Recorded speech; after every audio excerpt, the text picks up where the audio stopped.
ابد تو ازل کا حفیظ ہے، چمکدار رخسار روشن جبین ہے۔ ابد تو ازل کا حفیظ ہے، چمکدار رخسار روشن جبین ہے۔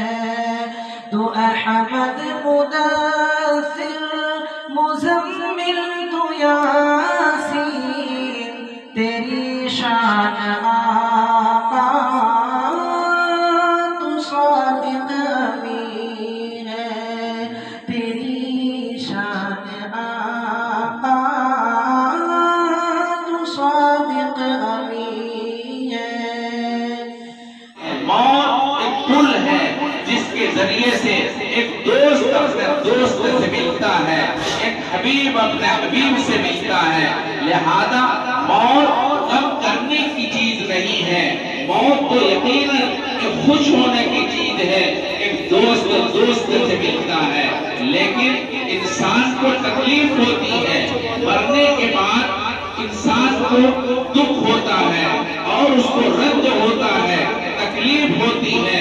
اس کی وجہ اصل میں یہ بات نہیں ہے کہ وہ موت کو اچھا نہیں سمجھتا، موت تو ایک نعمت ہے، اس میں کوئی انسان کو تکلیف نہیں ہوتی۔ مرنے والے کو موت سے تکلیف ہوتی ہے، لیکن جو ان کے رشتہ دار ہیں، اقربا اعزاء ہیں، ان کو دکھ مرنے کی وجہ سے نہیں ہوتا، بلکہ اصل ان کو تکلیف ہوتی ہے، رنج ہوتا ہے، غم ہوتا ہے، دکھ ہوتا ہے، اس کے تعلق کے چھوٹ جانے کی وجہ سے۔ ایک بندے کا تعلق کسی سے ہے، جیسا تعلق ہوتا ہے اسی کے اعتبار سے اس کو غم لاحق ہوتا ہے۔ اگر وہ بندہ بہت زیادہ متعلق ہے ان کو زیادہ تکلیف ہوتی ہے، اور اگر ان کو تعلق نہیں ہے، کوئی مر جائے اس کے اوپر کوئی غم نہیں ہوتا، فکر لاحق نہیں ہوتی، رنج نہیں ہوتا، چاہے ان کا والد انتقال کر جائے۔ دنیا کے اندر ایسے بہت سے اولاد ہیں، اور میں کہتا ہوں وہ اولاد محروم اولاد ہیں، جن کو والدین سے کوئی خاص لگاؤ نہیں ہوتا، تعلق نہیں ہوتا، ان کے والد کا انتقال ہوتا ہے، ان کو فکر لاحق نہیں ہوتی۔